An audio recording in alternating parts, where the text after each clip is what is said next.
ትንቢተ ዘካርያስ ምዕራፍ 3 ላይ የጌታም ቃል እንደዚህ ይላል። እርሱም ታላቁን ካህን ኢያሱን በእግዚአብሔር መልአክ ፊት ቆሞ አሳየኝ። ሰይጣን የሚከሰው ዘንድ በስተቀኙ ቆሞ ነበር። እግዚአብሔርም ሰይጣንን ሰይጣን ሆይ እግዚአብሔር ይገስጽህ፣ ኢየሩሳሌምን የመረጠ እግዚአብሔር ይገስጽህ። በውኑ ይህ ከእሳት የተነጠቀ ትንታግ አይደለምን አለው። ኢያሱም ዕድፋም ልብስ ለብሶ በመልአኩ ፊት ቆሞ ነበር። እርሱም መልሶ በፊቱ የቆሙትን ዕድፋሙን ልብስ ከእርሱ ላይ አውልቁ አላቸው። እርሱንም እነሆ አበሳን ከአንተ አርቅ ያለው ጥሩ ልብስም አለብስሃለሁ አለው። ደግሞም ንጹሕ ጥምጥም በራሱ ላይ አድርጉ አለ። እነርሱም በራሱ ላይ ንጹሕ ጥምጥም አደረጉ፣ ልብስንም አለበሱት። የእግዚአብሔር መልአክ በአጠገቡ ቆሞ ነበር። የእግዚአብሔር መልአክ በኢያሱ እንዲህ ሲል አዳኘበት። የሰራዊት ጌታ እግዚአብሔር እንዲህ ይላል፣ በመንገዴ ብትሄድ ትእዛዜንም ብትጠብቅ በቤቴ ላይ ትፈርዳለህ፣ አደባባዮቼንም ትጠብቃለህ። በዚህም ከቆሙት ከነዚህ ጋር መግባትን እሰጥሃለሁ። ታላቁ ካህን ኢያሱ ሆይ ስማ፣ በፊትም የሚቀመጡት ባልንጀሮችህ ለምልክት የሚሆኑ ሰዎች ናቸውና ይስሙ። እነሆ እኔ ባሪያዬን ቁጥቋጥ አወጣለሁ። በኢያሱ ፊት ያኖርኩት ድንጋይ እነሆ አለ። በአንዱ ድንጋይ ላይ 7 ዓይኖች አሉ። እነሆ ቅርጹን እቀርጻለሁ ይላል የሰራዊት ጌታ እግዚአብሔር። የዚያችን ምድር በደል በአንድ ቀን አስወግዳለሁ። በዚያን ቀን ይላል የሰራዊት ጌታ እግዚአብሔር፣ እያንዳንዱ ከወይኑና ከበለሱ በታች ሆኖ ባልንጀራውን ይጠራል። በዚህ በትንቢተ ዘካርያስ ምዕራፍ 3 ላይ ራእይ ነው። ሁላችንም ያው እንዳነበብነው ሰውየው ነብይ ነው።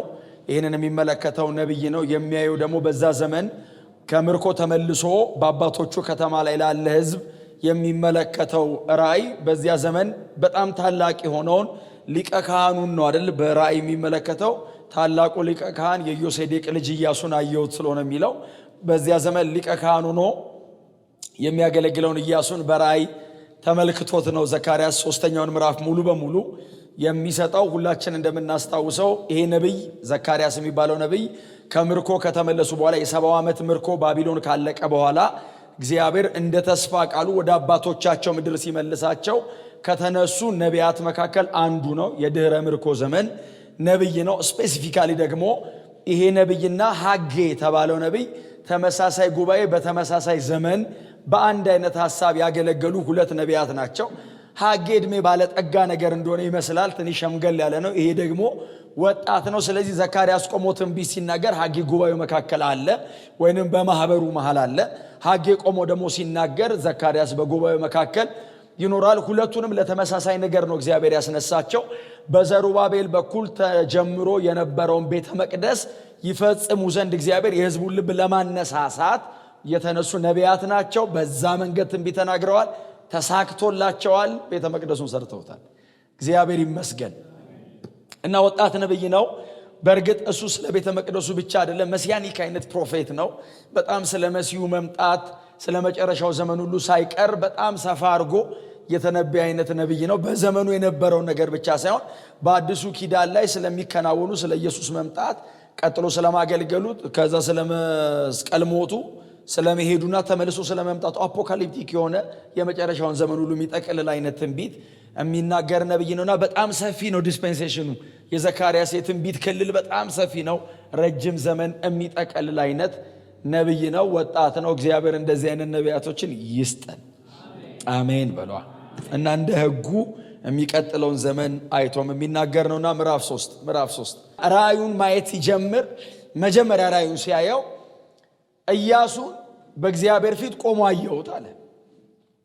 መጀመሪያ ራእዩን ማየት ሲጀምር ያየው የዮሴዴቅ ልጅ ኢያሱ በእግዚአብሔር ፊት ቆሟል አለ። ስለዚህ አንዴ በሙሉ አይደለም ያየው፣ እያጠራ ነው የሄደው። እና መጀመሪያ ራእዩን ሲጀምር የዮሴዴቅ ልጅ ኢያሱ በእግዚአብሔር ፊት ቆሞ አየው። ታላቁ ሊቀ ካህን ኢያሱ በእግዚአብሔር ፊት ቆሞ አየሁት አለ። ምንድነው ብሎ በደንብ ደግሞ አጥርቶ ሲያይ ኢያሱን ይከሰው ዘንድ ደግሞ ሰይጣን በስተቀኙ ቆሞ ነበር ይላል። ኢያሱን አየው፣ ከሳሽ አየ፣ ሊከሰው በስተቀኙ ቆሟል አለ። ከዛ ቀጥሎ ነገሩን እያጠራው ሲሄድ ኢያሱ ዕድፋም ልብስ ለብሷል አለ። ስለዚህ ኢያሱን አየ፣ ከሳሹን አየ፣ የሚከሰስበትን ምክንያት አየ። ሰይጣን ዝም ብሎ አይደለም የመጣው፣ በባዶ ሜዳ አይደለም በእግዚአብሔር ፊት የቆመው። ሰይጣን እንደ ማረጋገጫ አድርጎ የያዘው ነገር አለ። እግዚአብሔርም ኢያሱ እድፋም ልብስ አልለበሰም አላለም እግዚአብሔር። እና እድፋም ልብስ ለብሷል ሰውየው። እና ለሚከሰው ከሳሽ ግራው እንዳለ ማለት ነው። ካህን ነው፣ ህዝቡን ወክሎ በእግዚአብሔር ፊት የሚቆም ነው። 6 ነገድ በቀኝና በግራ ደረቱ ላይ ይዞ የሚገባ ሰው ነው። ታላቁ ሊቀ ካህን ነው የሚለው። ኢቭን ሊቀ ካህን ብቻ አይደለም የሚለው፣ ታላቅ እጅግ የተከበረ ነው፣ እግዚአብሔር ያከበረው ነው።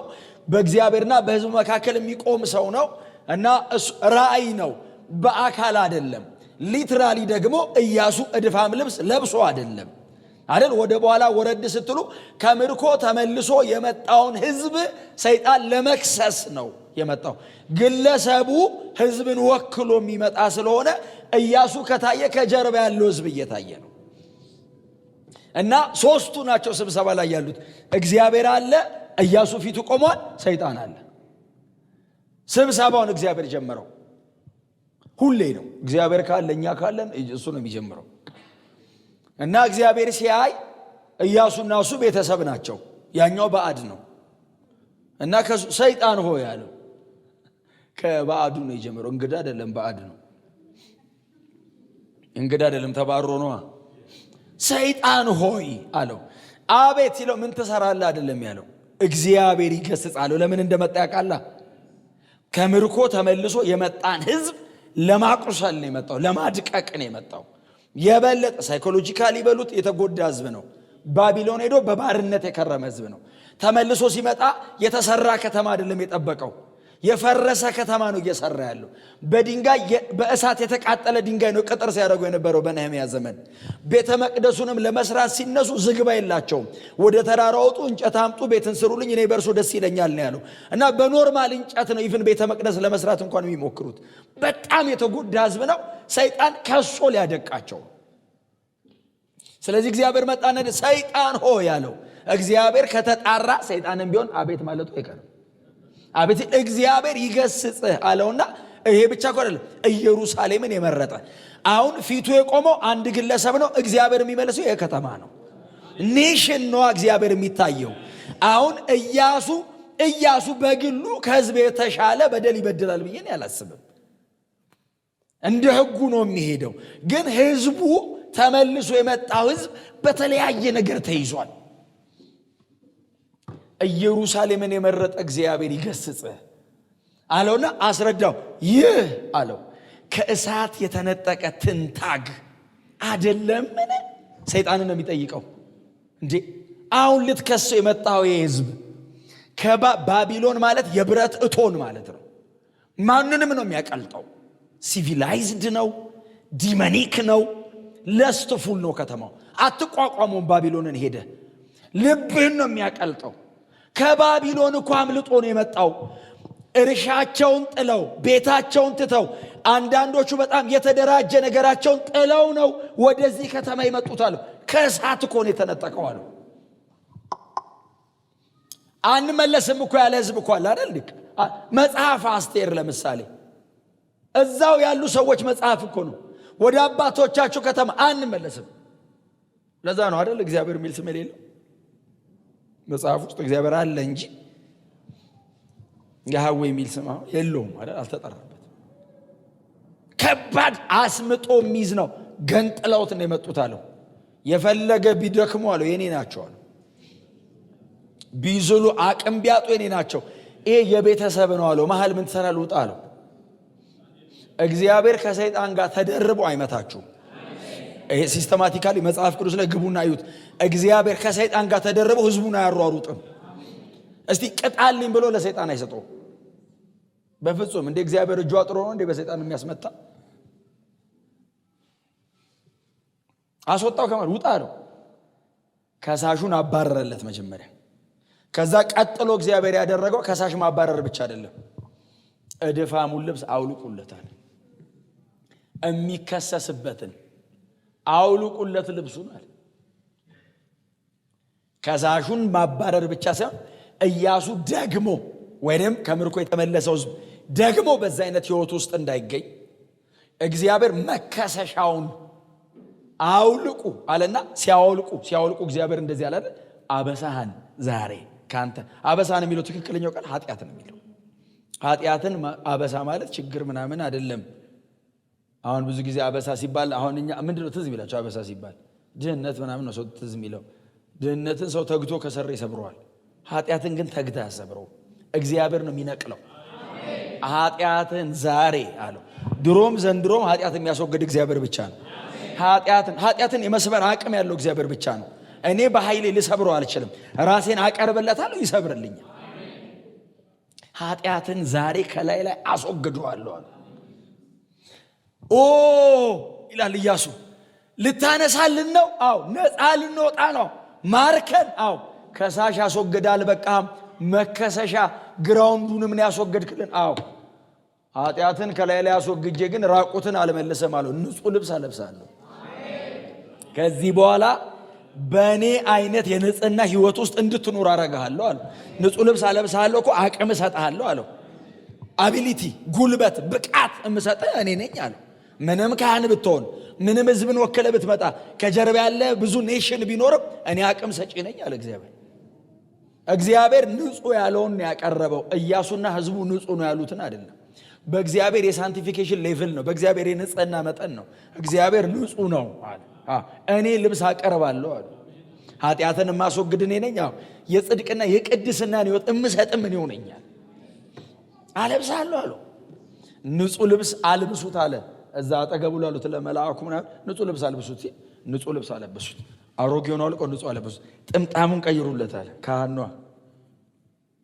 ጥምጣሙን ፈቱና ሌላ አረጉለት ንጹህ ጥምጣም እግዚአብሔር ይሄን አድርጎ አልበቃው በአደባባይ ላይ ሾማለሁ አለ ክብር ለኢየሱስ ይሁን ምሕረት አድርጎ መከሰሻውን አንስቶለት ከዛ ንጹህ አልብሶ ሾመው ጎናቸው ያለውን ሰው እግዚአብሔር ምሮ ይሾማል በሉት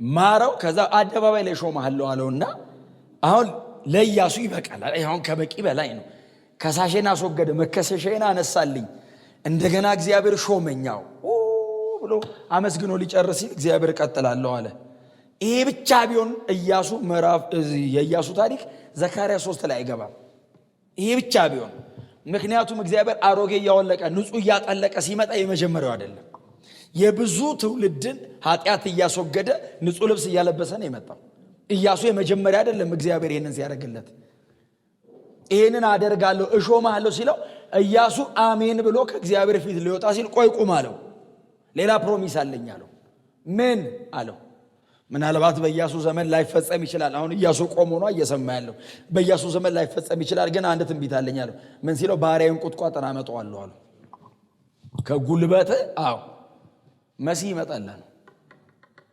ኢየሱስ ይመጣል አለ እግዚአብሔር እንግዲህ ከ400 ምናምን ዓመት በፊት ከ400 ምናምን ዓመት በኋላ ስለሚመጣ መሲህ ኢያሱን አቆሞ እግዚአብሔር ተናገረ አውልቅልኝ አጥልቅልኝ የማይል ይመጣል ባሪያዬ ቁጥቋጥ ይመጣል ኢትስ መሲያኒክ እግዚአብሔር በጣም የሚወዳችሁ ከሆነ ሰበብ ፈልጎ ኢየሱስ ላይ ይገጥማቸዋል ምንም ነገር እግዚአብሔር ካደረገ ልጁን ለማክበር እናንተ ህይወት ላይ ያርግ በእውነት ነው የምላችሁ ለእናንተ ብሎ አያርግ ምን ያረጋልኛል ለኔ ብሎ ቢያረግ ኢየሱስን ለማክበር ካረገ ድሉ ድርብ ነው እኔ መባረካለሁ ይከብርበታል አያችሁ ለኔ ብቻ ሆነ ምን ያረጋል ያንን ያረጋልኝ ነገር እኮ ደጅ እኮ ዓለማውያን እግዚአብሔር የለም የሚል ሰው ይከሉ ይኖረው ይችላል አፍተር ኦል ኢትስ ኖት ኤ ቢግ ዲል እግዚአብሔር ከከበረበት ነው ልዩነቱ ለኔ አሁን ለኢያሱ ይሄ ሁሉ ነገር ሆነ ለተሾመ ምን አለ አሜን ብሎ ተወጥቶ ቤት ኢቨን እኛ በስም ላናቀው እንችላለን ሰውየውን ላይ ጻፍ ይችላል ስክሪፕቸር ላይ ባሪያዬ ቁጥቋጥ ይመጣል አለና እግዚአብሔር ምን እንዳልተቃላችሁ በእሱ በኩል አለ የዚህን ምድር በደል በአንድ ቀን አስወግደዋለሁ አለ እግዚአብሔር ከኃጢአት ጋር ያለኝን ጉዳይ ዲል አረጋለሁ አለ የምድርን በደል እግዚአብሔር በአንድ ቀን ያስወገደው ልጁን መስቀል ላይ ገሎ ኢየሱስ መስቀል ላይ የሞተ ቀን ነው የምድርን በደል አስወግደዋለሁ አለ በአንድ ቀን በዚያ ቀን አለ የምድርን በደል ሰብስቤ አነሳዋለሁ አለ እኔ ያሱ ኪንግ ጄምስ ስለሆነ ኤንአይቪ ላይ አሁን የዚችን ምድር በደል ነው የሚለው የምድርን በደል ነው የሚለው እግዚአብሔር የእስራኤልን ኃጢአት ብቻ ሳይሆን ዓለም ላይ ያለውን ጉዳይ በሱ በኩል ይጨርሳለሁ አለ ዛሬ እቺን ነው ልነግራችሁ የመጣሁት። እግዚአብሔር ከወደዳችሁና እግዚአብሔር ከፈለጋችሁ ልጁን በእናንተ ህይወት ላይ ያከብረዋል። በእውነት ስለእናንተ ተናግሮ እናንተን አመግሶ እናንተን አከብራችኋለሁ፣ እቀባችኋለሁ፣ ከፍ አረጋችኋለሁ ብሎ ከለቀቃችሁ ኦፍ ኮርስ ያደርጋል። እግዚአብሔር የታመነ አምላክ ነው። ግን ሙሉ አይደለም። በዚህ ሁሉ ውስጥ አድርጌ ልጄን አከብረዋለሁ ካለ ልጄን አከብረዋለሁ ነው የመጨረሻው። እስቲ አሜን በሉ። እዚህ መጽሐፍ ላይ እኮ የተቀቡ ብቻ አይደለም የገቡት፣ በእግዚአብሔር ዘላለማዊ የማዳን ፕሮግራም ውስጥ ያሉ ሰዎች ናቸው የገቡት። ሉዝ አድርገው ሊሆን ይችላል፣ በዘመናቸው ሉዘር ተብሎ ሊሆን ይችላል። አንዳንዶቹ ከሰረ እባክህ እግዚአብሔርን ተከትሎ ተብሎ እኔ አሁን ብዙ መጽሐፉ ላይ ያሉ ሰዎችን ህይወታቸውን ሳጠና በዚህ ዘመን ቢሆን ማንም ሰው የሚወዳቸው አይነት አይደሉም አይደል? የነበራቸውን ነገር እኮ ነው ያጡት። እጃች መድረስ የሚችሉበትን ነገር እምቢ አሉ። መመለስ ቢፈልጉ አገር ነበራቸው፣ እምቢ ብለዋልና አይደል? አሁን እኮ መመለስ ቢፈልጉ እድል አላቸው።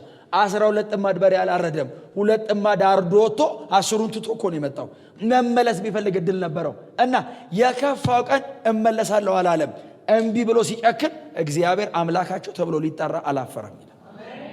አይ በእንደዚህ አይነት ውሳኔና ጭካኔ ውስጥ ሲቀመጡ እግዚአብሔር የነሱ አምላክ ነኝ ያለ አምላካችን ነው አይደለም ያሉት፣ አምላካቸው ነው ያለው። አምላካቸው ተብሎ ሊጠራ እግዚአብሔር በቃ ኮራ፣ የኔ ነው ይላል። አይ እዚህ ላይን ውስጥ ሲገቡ የነሱን አስተቶ የራሱን ያስያዛቸው። ግን ዘንድሮ መጽሐፍ ቅዱስ ላይ ባይብሉን በከፈትነው ቁጥር ስለነሱ ግን እናወራለን። በነበሩበት ዘመን ግን ምናልባት ብዙ ተሞግሰው ላያውቁ ይችሉ ይሆናል፣ አላውቅም። በጣም እናደንቃቸው ትልቅ እነ ጳውሎስ አሁን እኔ ማንም እኔ አላውቅም ቲፎዞ ያለው አይመስለኝም። እብድ ምናምን የሚሉ ሰውዬ እኮ ነው። የትና የት መድረስ እየቻለው እኔን ጌታን ብሎ እስር ቤት የሚንከራተት በየመንገዱ የሚወገር ያው ተገራርፎ 192 ግርፋት ላይ ፊት ሁሉ ተሰነጣጥቆ አታየው። አሁን እግዚአብሔር ከሱ ጋር ቢሆን እንዲሆናል የምትለው ሰውዬ ነው። አዲስ ኪዳን ላይ 14 መጽሐፍ የጻፈው ጌታን ስንል እምንሄድ አሁን እኔ ሁሉም ሰው ይሰቃያል አላልኩም። እንደነ ኢሳይያስ አይነት ደግሞ የቤተ መንግስት ደግሞ ሰው አሉ ደግሞ በጣም አይደል ነገስታት ሆነው እንደነ ቂሮስ አይነት ደግሞ አገልጋዮች አሉ። መሲያኒክ ላይን ውስጥ እግዚአብሔር ጎትቶ የቀላቀላቸው እንደነ ሩት እንደነ ቦዔዝ እንደነ ንጉስ ዳዊትም አሉ። ክብር ለኢየሱስ ይሁን። እግዚአብሔር በጣም ከወደዳችሁ ግን በዚህ የማዳን ፕሮግራም ውስጥ ነው የሚከታችሁ። በእውነት ምንም አተን ኢየሱስ ከከበረ ይበቃናል። ምንም ከፍለን እግዚአብሔርን ካተረፍን ይበቃናል። ምንም አድርገን እኮ እምላችሁ መሬት ብንኖር ስንት ዓመት ነው? 70 እንደውም አዲስ አበባ ብዙ አይኖር 80 ሽኑሩ እንደው ልጨምርላችሁ 120 ዘላለም ውስጥ እኮ 120 እኮ ነጥብ ራሱ አይደለም። ነጥብ እንዲ ዶት ራሱ እኮ አይደለችም። ያኛው ክብር ይበልጣል። እውነቴን ምንም አስከፍሎን ያኛው ይበልጣል። አይመጣም አይደለም እምላችሁ ከጌታ ጋር ግን አይነጻጸርም። እና ይሄን ካህን እግዚአብሔር ባረከው። ባሪያዬን ቁጥቋጥ ከጉልበት አመጣለሁ አለ። እዚህ ግንዱስ ገብታል አለ። ዋታ ቁጥቋጥ ይመጣል፣ መሲህ ይመጣል። የምድርን በደል በአንድ ቀን ማስወግድበት ነው፣ በዚህ በኩል አመጣዋለሁ አለ። ዘካርያስ እድሜውን ሁሉ ያመሰግናል። ከክህነቱ ባሻገር እንደዚህ መሲያዊ ፕሮግራም ውስጥ እግዚአብሔር ቀላቀለኝ ይላል። አንድ ሴት አለች መጽሐፍ ቅዱሳችን ላይ ሩት የምትባል ታውቃታላችሁ? መጽሐፈ ሩት ሞዓባዊት ናት። ኑኃሚን ናት እስራኤላዊ። መጽሐፉ የተሰየመው በሞዓባዊቷ ነው። በኑኃሚን ቢሰየም ብዙ አልገረምም። እስራኤላዊ ናት፣ አይሁዳዊት ናት። ሞዓባዊት ለዛውም ታሪኮ የተከናወነው በመሳፍንት ዘመን። መሳፍንት 16 አካባቢ እኮ የታሪኩን ፍሰት አይታችሁ ካስገባችኋት ሶምሶን የሚጨርስበት ዘመን አካባቢ ናት። ይሁዳ ቤተልሔም ረሃብ መጣ፣ ወደ ሞዓብ ተሰደዱ ምናምን የሚለው እዛ አካባቢ ነው። መጽሐፍ 4 ምዕራፍ ነው ያለው የሩት መጽሐፍ። መሳፍንት እኮ 4 ምዕራፍ ያለው እኮ ጌዲዮን 4 ምዕራፍ፣ ሶምሶን ዮፍታሔ ነው ማን ነው ያኛው ያሳደዱ ጦቤዶ የተቀመጠው ምናምን እነሱ 4 እኮ አላቸው። በቃ እኔ መሳፍንት ውስጥ አልገባም ብላ ለብቻዋ በስሟ መጽሐፍ ይዘወጣች። በእነሱ ዘመን ማለት ለብቻው ተገንጠለ። እግዚአብሔር በዛ ዘመን መካከል ቅሬታ አድርጓት ሰው እንደ ልቡ የሚኖርበት ዘመን ላይ እግዚአብሔር መሲሐዊም ላይኑ አይቆራረጥበትም። የሰው የአመጽ መብዛት የእግዚአብሔርን ፕሮግራም ኢንተራፕት አያደርግም። እግዚአብሔር መቼም አይከስርም። ያ ጀነሬሽን ሊጎዳ ይችላል እንጂ እግዚአብሔር በዚህም በእስራኤላዊ እምቢ ካለ በሞዓባዊ ያደርገዋል። ሉዓላዊ ነው እግዚአብሔር። እስቲ አሜን በሏ። እኔን አስፈቅዶ አይደለም መሬት የሚሰራው። እኔ እሺ ካልኩ በእኔ ይሰራል፣ እምቢ ካልኩ በሌላ ይሰራዋል እንጂ እግዚአብሔር ጠላውን እምቢ ብሏል ብሎ እንደዚህ አይነት እግዚአብሔር የለም። ተምድር አፈር ሰርቶኝ አያስፈቅደኝም። እኛ በጣም ስለ ራሳችን ያለን ግምት በጣም ሩቅ ስለሆነ ነው እንጂ ሰው ነን እኮ አይደል? ዝቅ አደረኳችሁ። መንፈሳዊ ሰው ነን ግን ስቲል ሰው ነን። ክብር ለእግዚአብሔር ይሁን። በጣም ስንጸልይ እኮ እግዚአብሔርን ሐሳብ አናስቀይረውም። የእግዚአብሔርን ልብ ነው አንደርስታንድ ብናደርገው። ጸሎታችን በጣም የሚጸልይ ሰው ጸሎቱ ለምንድን ነው የሚመለሰው? የእግዚአብሔር ልብ አንደርስታንድ አድርጎ በእግዚአብሔር ልብ ያለውን ከለመንክ መሬት ያደርገዋል። ከሐሳቡ ጋር ካልተስማማ እስኪ ገባ ድረስ ይላል። በጣም ስጸልይ ያስቀይሬው አይደለም፣ አንደርስታንድ አድርጌው ነው። ላይን አፕ ሳረግ ወዲያው። ክብር ለእግዚአብሔር ይሁን። እና ሩት ትዝ ይላችኋል። ሩትና ኦርፋ ኑኃሚን እግዚአብሔር ቤተልሔምን እንደጎበኘ ስትሰማ ብድግ አለችና ልትሄድ ስትል ሁለቱ ተከተሏት። ሲከተሏት ወደ ነው የምትሄዱት አለቻቸው። ተከተለች ካንቺ ጋር። አረ ተመለሱ፣ አረ አይሆንም ተመለሱ ብላ ኑኃሚን ጉዞ ስትጀምር ተከተሏት መጡ። ሞዓብና እስራኤል የሚዋሰኑበት ቦርደር ድረስ መጡ። ተመለሱ እንጂ አለች። አንመለስም ብለው እሪ ሲሉ አይ ስሜታዊ አትሁኑ አለቻቸው። ምክንያታዊ ነው። እስቲ ቆሙ፣ ተነሱና ቆሙ አለችና እንዲህ አለቻቸው። ታዩኛላችሁ? አዎ ትልቅ ሴት ሆኛለሁ። አዎ እናት ነኝ፣ አርጅቻለሁ። እዛ ሄጄ አላገባም፣ ግን እንደው ሄጄ አገባው ይባላል አለቻቸው። ባገባ አልወልድም፣ እንደው እግዚአብሔር ታምሮ አያልቅምና ቦልድ የወለድኩት ልጅ አድጎ ያገባችኋል እንዲህ አለች። አያገባንም። ተመለሰዋ። ያገናኙን እኮ ጉዳይ ነው። ተመለሱት። እኔ የምትገርመኝ ኦርፋ ናት። ተንፈራፍራ ስማት ያሰበችው ኑኃሚን አገሯ ገብታ አግብታ ልጅ ወልዳ ልጇ አድጎ ያገባኛል ብላ ነው ማለት ነው። የኑኃሚን ፈተና ከባድ ነው። የድሮ ማትሪክ ነው። የድሮ ማትሪክ ያው ድሮ የተማረን ነው የምናውቅ። በቃ ተመለሰች። ከዛችኛዋንም ያዘቻት። ነይ ቁሚ፣ እንዳታለቅሽ ቁሚ። አቤት ስትል ወደ እናትሽ ቤት ሂጂ፣ እግዚአብሔር ካንቺ ጋር ይሁን ብላ መረቀቻት። ፈትቼሻለሁ፣ አይዞሽ፣ አትፍሪ፣ እናትሽ ቤት ግቢ፣ እንደ አዲስ ኑሮሽን ቀጥይ ሂጂ ስትላት ሩት ቆመች። ደግመን በዚህ ጉዳይ አናወራም አለቻት። እንዴት? እምትሄጂበት እሄዳለሁ አለቻት። እምትኖሪበት እኖራለሁ፣ እምትሞችበት ጋር እቀበራለሁ አለቻትና አምላክሽ አምላኬ ሕዝብሽም አይ ካሞሽን ክዳ ያህዌን አምላክሽ አምላኬ አይባልም። ገባ? ሕዝብሽ ሕዝቤ ሊሆን ይችላል፣ ሲቲዝንሺፕ ነው። አምላክሽ አምላኬ ግን አይሆንም። እምትኖርለትና እምትሞትለት ጉዳይ ነው። ያንቺ አምላክ የኔ ይሆናል፣ ሕዝብሽ ከዛ ሕዝቤ ይሆናል። አልመለስም እንደማትለያ ስታቅ ይዛት ተሻገረች። ታውቁታላችሁ ታሪኩን። ስትቃርም ምን ስትል ቦዔዝን አገኘች። ከቦዔዝ ጋር እሱ አጀ። የንጉሥ ዳዊት ቅድሚያት ሆነች ሩት። ኢዮቤድን አይደለች? ኢዮቤድ እሴይ ዳዊት። የንጉሱ የዛ የታላቁ ንጉሥ የእስራኤል ትልቁ ንጉሥ ዳዊት ነው። የንጉሱ ቅድሚያት የመሲሁ የሩቅ ዘር። መሲሁ ግንዱስ ከገቡ ሴቶች መካከል ብቸኛ ሞዓባዊት። ቤተ መቅደስ እግዚአብሔር እንደዚህ ያለ በሕጉ ሞዓባዊት ሴት ያገባ አለ። ሞዓባዊት አይደለም ያለው ያገባ እስከ 8 ትውልዱ ድረስ እንዳይመጣ አለ። 9ኛውም ከመጣ ዛታች ይቆማል። 8 ትውልዱ እንዳይጠጋኝ አለ። እቺ እኮ ሞዓባዊት ያገባች አይደለችም፣ ሞዓባዊት ናት። የገባችው ቤተ መቅደስ አይደለም፣ ኢየሱስ ግንድ ውስጥ ነው። አያችሁ የሩት እንደዚህ መሆን ምን ማለት መሰላችሁ? እግዚአብሔር አሕዛብን እንደሚያድን በእምነት አሕዛብ እንደሚድኑ ተስፋ ሰጠ። ሞዓባዊ ኢየሱስ ግንድ ውስጥ ቀላቅሎ አሕዛብ ይድናሉ አለ።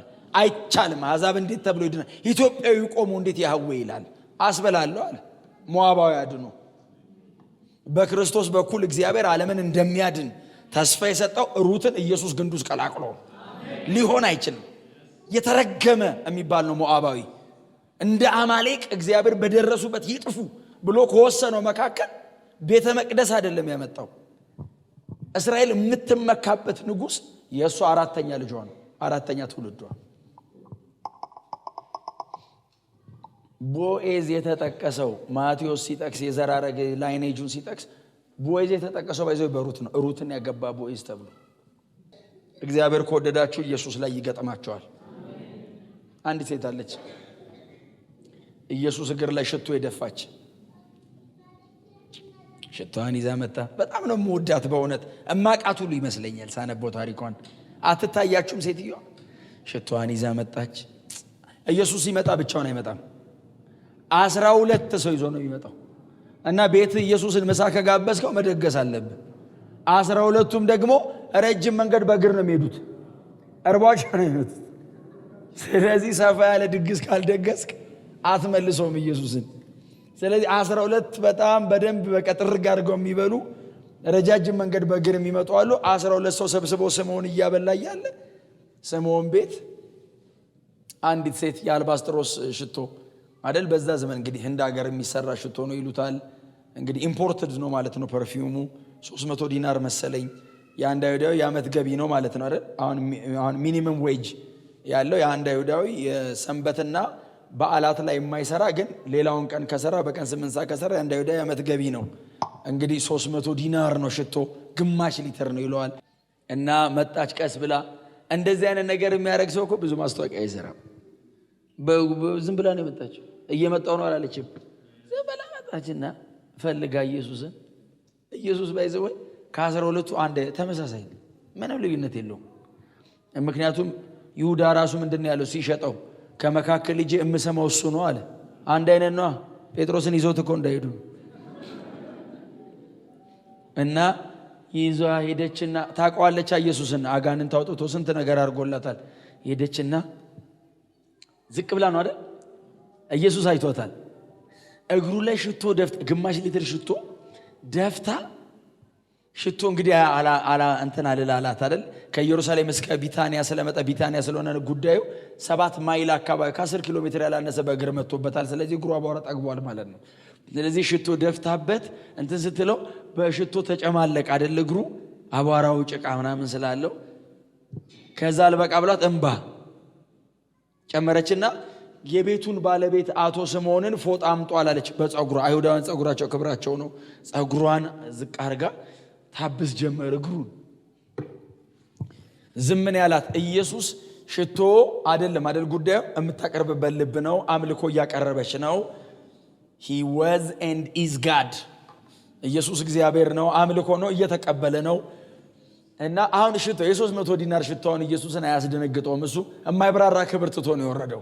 የ300 ዲናር ራስ መታት የሚያስይዘው ይሁዳን ነው እንጂ ኢየሱስ እኮ መላእክት እኮ ሰማይ እኮ ለማይቆጠር ዓመት እንደዚህ ለፍራክሽን ኦፍ ሰከንድ ቀና ብለው ሳያዩት በፍጹም ልብና በንጽህና ቅዱስ ቅዱስ ይሉታል። ፍጥረት ሁሉ የሚንበረከክለት አምላክ ነው። 300 ዲናር 1000 ዲናሩ ምናምን አይደለም ቢዝነሱ። ኢየሱስ የኢየሱስ ጉዳይ ልቧ ነው። እና ዝም ብሏታል። ከዛ ይሁዳ አይ ቲንክ ሸተተው።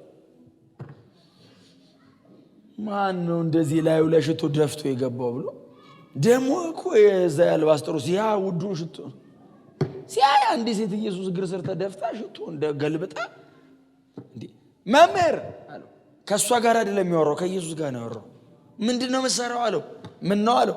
ድሆች እርዱ እያልክ ታስተምራለህ አለው። ናው ሁሌ ነው ድሆች እርዱ የምትለው። ይሄ ሁሉ ነገር ታዲያ እግር ላይ ተደፍቶብህ እቺ ሴት እንደዚህ ስትሆን እንደዚህ ምትላታለህ። ሸጠን ድሃ ብንረዳበት አለው። ሐሳቡ ባይዘው ችግር የለውም። የተናገረበት ልብ ነው። አጋንንት እኮ በቃ ልቡ ነው እንጂ ኢየሱስ ድሃ እርዱ የሁሌ ትምህርቱ ነው። እሱም ለድሆች ወንጌል ሰብክ ዘንድ እያለ ነው የመጣው። በእርግጥም ኢየሱስ በጣም ሚድል ክላስ አይነት ሰዎች ጋር ነው አብሮ ይኖር የነበረው። ከዛ ይሁዳ አለው። አቤት ሲል ተዋት አለው። ሰከንድ ፐርሰን ሲንጉላር ነው፣ ቃል አጋን ነው አለው። ጮኋል ማለት ነው። ኢየሱስ ጮካል። ይሁዳ አለው። አቤት ሲል ታው ወርሺፕ ነው፣ አትከልክል። አሁን አንተ ዲናሩ ጋር ያለው 300 ዲናር ባከነ አልባከነ ነው የምትለው? ኧረ አምልኮ ነው። ታው አለውና ወዲያው ለቀብር ያርገዋለች አለ።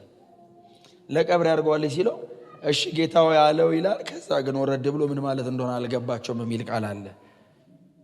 ብዙ ነገር አልተረዱትም። እሺ የሆነ ቀን ይገባናል ብለው ለቀብር ያርገዋለች ማለት ኢየሱስ ሞቶ ሲቀበር ሽቶ ይዛ የምትሄዶች ሴት ናት። ሽቶ ይዛ ሄዳ ልትቀባው ትዝ ይላችኋል። ስትፈልገው ኢየሱስ የለም ተነስቷል። ለቀብር ያርገዋለች ማለት እዛ ተቀብሬ እያለ ሽቶ ልትቀባኝ ስትመጣ ስለምነሳ ሬሳዬን እንደቀባችሁ ቆጥሬዋለሁ። ምን ማለት ነው? እሞታለሁ አለ እቀበራለሁ አለ አይደል? ለቀብሬ ከሆነ እሞታለሁ እቀበራለሁ አለ። ልትቀባኝ ስትመጣ ታገኘኝ ማለት ደግሞ እነሳለሁ አለ ማለት ነው። ስለዚህ ሞቱን መቀበሩን መነሳቱን በ300 ዲናር ሽቶ አወራ ማለት ነው። ይህንን ቀን እግዚአብሔር ለሆነ ቀን ሰብስቦ ያከማችልን። ሽቶ ደፋች ብሎ ሞትና ትንሣኤ የተናገረበት ለቀብሬ ነው። ካንተ ጋር አይደለም ከኔ ጋር ነው አለው። በቃ እኔ ጋር ጨረሰች አለው። ሰው የሆነበትን የመጨረሻ ምክንያት በ300 ዲናር ሽቶ ውስጥ አወራ። የመጨረሻ ሰው የሆነው አይደል? ኢንካርኔሽን ኢትስ ኦል አባውት ክሩሲፊክሽን አይደል የምንለው? ኢየሱስ ሰው የሆነው መስቀል ላይ ለመሞት ነው። መሞቱን መቀበሩን መነሳቱን ተናገረ። ተዋት አለው። በቃ ለዛ አድርገዋለች አለው። እግዚአብሔር ሰብስቦ እዛ ላይ ገጠመው። የሚወዳችሁ ከሆነ እግዚአብሔር ልጁን በእናንተ ላይ ይግለጥ።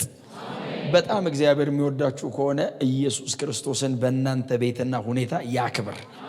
በእውነት ሰበብ ፈልጎ ምንም ነገር ይደረግ፣ እግዚአብሔር የተሰቀለውን ክርስቶስን በእናንተ ያሳይ። የተሰቀለውን ክርስቶስን የኢየሱስን መሞት በእናንተ ይናገር። እግዚአብሔር የልጁን መቀበር፣ የልጁን መነሳት፣ የልጁን መክበር፣ የልጁን መመለስ። ከዚህ ውጭ ወንጌል የለንም። ከዚህ ውጭ ደግሞ እኔ በግሌ እምኖርለት ዓላማ የለኝ። በእውነት ወንጌል ከገባን ከወንጌል ውጭ ምንም ነገር ከመጣ ከወንጌል ጋር ተያይዞ ይመጣል። ምንም ነገር ከቀረብን ከወንጌል ጋር በተያያዘ ይቀርብናል።